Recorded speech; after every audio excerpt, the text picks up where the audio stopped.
Hey guys, what's up? Happy Monday, man. It's Jason from the Brush Gate. Hey, hope you guys had a good weekend. And being that it's Monday, I thought I would do a, Medford Monday review, right? Or how about a micro Medford Monday review? This Medford right here, this is the micro Praetorian. This is the only Medford I have that I actually ordered from Medford. And I really do like this. The only thing that kind of bummed me out is when I ordered this, they were doing their older tumbling process, which actually the finish on the scales used to be like a lot more battle worn looking and sort of flat, right? Like it did not have this type of shine to it at all. And to be honest, I actually do like their older tumbling process better than the new one, but apparently there's supposed to be some benefits from this one. But honestly, I mean, I'd prefer the older tumbling process. But anyways, yeah, this is more like a novelty knife, right? Like it's a little guy, right? I can't really get 4 fingers on at all. I mean, I guess I can, but it's kind of wonky feeling, so it's just better as like a 3-finger knife. Yeah, definitely more of a novelty knife. This is something I'm gonna maybe use or take out when I may be doing, date night with the chick. I absolutely wouldn't use this for a daily driver. Again, I just bought it just because I thought it was cool, really liked the little micro Praetorian, thought it was kind of cute, right? Like in a wicked way. And so yeah, anyways, this thing cost me about $640, I believe. It took 3 to 6 months to get. So know that when you order a Medford from Medford, their lead times are pretty insane, right? So if you want something like, now, I would reach out to like the Medford guy or Knife Joy or, one of those places. But I would check the Medford guy first. Always check his site out first. You could find the link in his description on Instagram. Just go to the Medford guy, and he usually has some pretty cool one-offs. So anyways, $640, right? Came in this case. You got a patch and a couple stickers and a little certificate of authenticity. So anyways, you know how we do at the Brass Gate. I have like a 40 possible point scoring system that I do on all my knives. And today, I thought I'd switch it up and do it with you guys, okay? So first, we have comfort carry. Now this, not even gonna lie, is not that comfortable, okay? However, for the size it is, and being that this is something I would consider more of like a novelty knife, right? Like, it's just one of those things you just like and want it, right? It's not fucking practical, right? It's not like even like something like, the Hinder XM18, which it's growing on me a little, not gonna lie.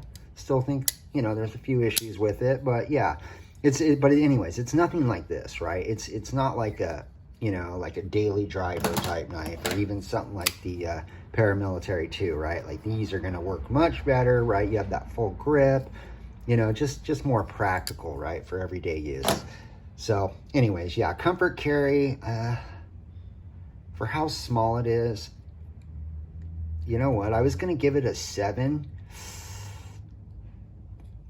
but that just might be because I like, I do like Medfords. I wouldn't say I'm a Medford fanboy, but I do like them. I have to give it a 6 though.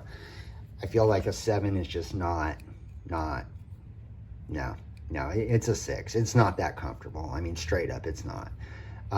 So yeah, pocket clip. I do love the pocket clips on their Praetorian. However, this one, if you look, see that weird gap? Usually on all my other Praetorians, it's making contact with the scales.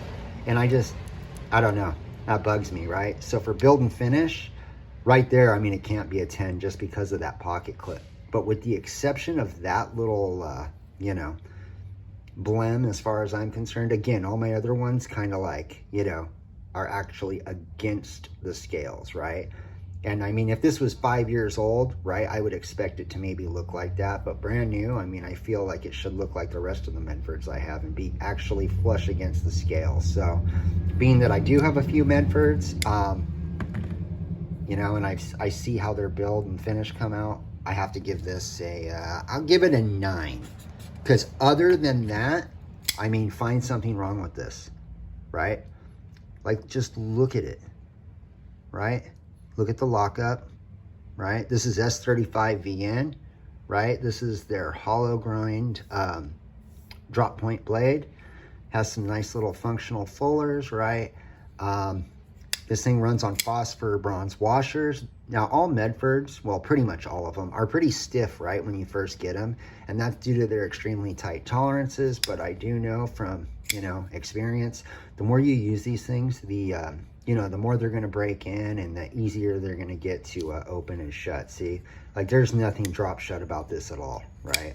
You definitely have to use some wrist to get that thing shut. But I can, however, Spidey flick this thing without any wrist, but I've been playing with this thing a lot since I've got it. So anyways, yeah, build finish, it's a 9. If I mean really, like I can't, it's not like when I look at something like, you know, the XM18 and I find like just little inconsistencies. This thing had some pretty significant lock stick, which did go away. It did go away.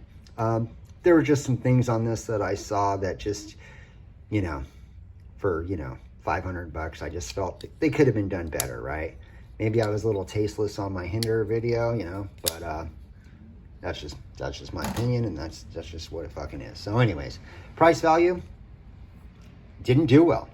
I'm gonna give it a 6 just because it is a Medford and it is using some high-end materials. But I mean, $640, like, believe me, for half this you can go and find quite a few other knives that are, you know, almost as cool as this, right? Like my Something Obscene Mini Nemly, that thing was only $380 and it's literally the same material as this is, right? So yeah, 6.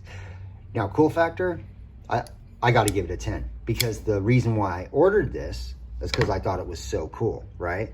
And again, this is more of a novelty knife. This isn't something I would actually, like, you know, when you wake up every day and you're deciding what knife you want to carry, right? You'll kind of look at like what you're going to do for the day. This is not a knife that I would pick to carry all the time. This is literally something I would carry when I know I'm probably not going to need a knife, right? Again, maybe date night, right? Maybe doing Christmas at the parents', or maybe even a barbecue at a friend's house. But even in that situation, I probably wouldn't pick this knife, because I would, you know, it's a barbecue, right, at the buddies, right? You're going to want something more, you know, user-friendly, something more full-size, right? Something a little bit more safe, right? And that's something I don't hear a lot of knife reviewers talk about, is like the safety aspect. And I might start pointing things out about that here in my next few videos, because that's one thing I don't hear about. I hear about, oh, the grip and the thumb studs.